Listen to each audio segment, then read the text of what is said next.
Hello guys, welcome to anime Telugu world. ఇవాళ మనం మాట్లాడుకునే యానిమ్ వచ్చేసి డండడన్ సీజన్ 2. సీన్లోకి వెళ్ళిపోతే లాస్ట్ ఎపిసోడ్లో ఓకురున్ తన పవర్స్ని కంట్రోల్లో ఉంచుకోలేక జీజీ మీదకి వెళ్తాడు. తను తానే చంపుకోవాలని ప్రయత్నిస్తాడు. ఓకురున్ జీజీని అటాక్ చేస్తూ ఉన్న జీజీ ఓకురున్ అండ్ మోమోని సేవ్ చేయడానికి చూస్తాడు. అలాగే ఆ ఎత్తవం కూడా వీళ్ళు చేసే సౌండ్స్ని బేస్ చేసుకుని వీళ్ళని అటాక్ చేయాలని చూస్తుంది. ఓకురున్ చాలా సఫర్ అవుతాడు తను తాను చంపుకోవాలని. ఓకురుని చూసి జీజీకి ఒక ఫ్లాష్ బ్యాక్ గుర్తుకు వస్తుంది. వాళ్ళ పేరెంట్స్ కూడా వాళ్ళని వాళ్ళే చంపుకున్నట్టు గుర్తుకు వస్తుంది. వాళ్ళ పేరెంట్స్ని తనే కాపాడినట్టు కూడా గుర్తుకు వస్తుంది.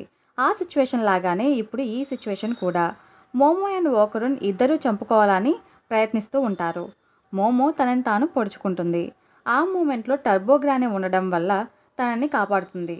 వెంటనే జీజీ మోమో అండ్ ఓకురున్ చేతుల్ని కట్టేస్తాడు. సో దానివల్ల వాళ్ళని వాళ్ళు చంపుకునే ఛాన్స్ ఉండదు అని.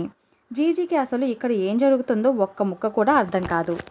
టర్బోగ్రాని జీజీకి ఎక్స్ప్లెయిన్ చేస్తుంది. ఆ ఎర్త్వార్మ్ రిలీజ్ చేసే సైకిక్ వేవ్స్ వల్ల వీళ్ళు ఇలా ప్రవర్తిస్తున్నారు అని చెప్పి రివీల్ చేస్తుంది. ఈ సైకిక్ వేవ్స్ వల్ల సూసైడ్ చేసుకోవడానికి రెడీ అయిపోతున్నారు. వీళ్ళ మైండ్లో అది తప్ప ఇంకో ఒపీనియన్ ఉండదు అని అయితే చెప్తుంది. మరి జీజీ మీద ఎందుకు వర్కౌట్ అవ్వడం లేదు అని తనకి తానే డౌట్ వస్తుంది. అప్పుడు మోమో తన పవర్స్ యూజ్ చేసి తనని తాను చంపుకోవాలని ట్రై చేస్తుంది. మోమోని జీజీ డిఫెండ్ చేస్తూ ఎర్త్వార్మ్ ముందుకు వెళ్తాడు. జీజీ ఎర్త్వార్మ్ ముందుకి వెళ్ళినా తనకి ఎటువంటి ప్రభావం జరగదు. ఇప్పుడు మనకు ఒక మిస్టీరియస్ క్యారెక్టర్ని చూపిస్తారు. అదేంటో క్లియర్గా అబ్జర్వ్ చేయడానికి కూడా ఉండదు. ఎర్త్వార్మ్ దగ్గరకు వచ్చే కొలది వాళ్ళని వాళ్ళు చంపుకోవడానికి ట్రై చేస్తూ ఉంటారు.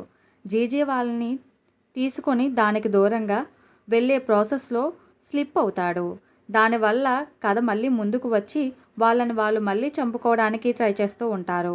ఎందుకంటే ఎర్త్వార్మ్ వాళ్ళ ముందుకు వస్తుంది. జీజీ వెళ్ళి ఓకురున్ అండ్ మోమోని స్టాప్ చేస్తాడు. అండ్ మళ్ళీ ఆ మిస్టీరియస్ బీయింగ్ని అయితే చూపిస్తారు.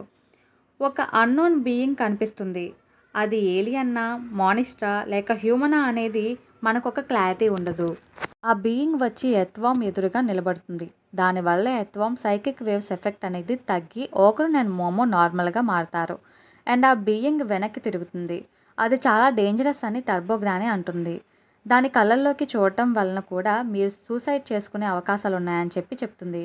అది కూడా సేమ్ ఎర్త్వార్మ్ లాంటిదే అని చెప్తుంది. ఆ మూమెంట్లో ఆ బీయింగ్ ఎర్త్వార్మ్ ముందుకు వచ్చి నిలబడడం వలన వీటి రెండింటి సేమ్ పవర్స్ ఉండడం వలన వీటి రెండింటికి క్లాషెస్ జరుగుతూ ఉంటాయి. అయితే ఇక్కడ మేజర్ పాయింట్ ఉంది. ఎర్త్వార్మ్ సైకిక్ వేవ్స్ని రిలీజ్ చేస్తూ ఉంటుంది. కానీ ఆ స్పెసిఫిక్ బీయింగ్ సైకిక్ వేవ్స్ని రిలీజ్ చేయదు.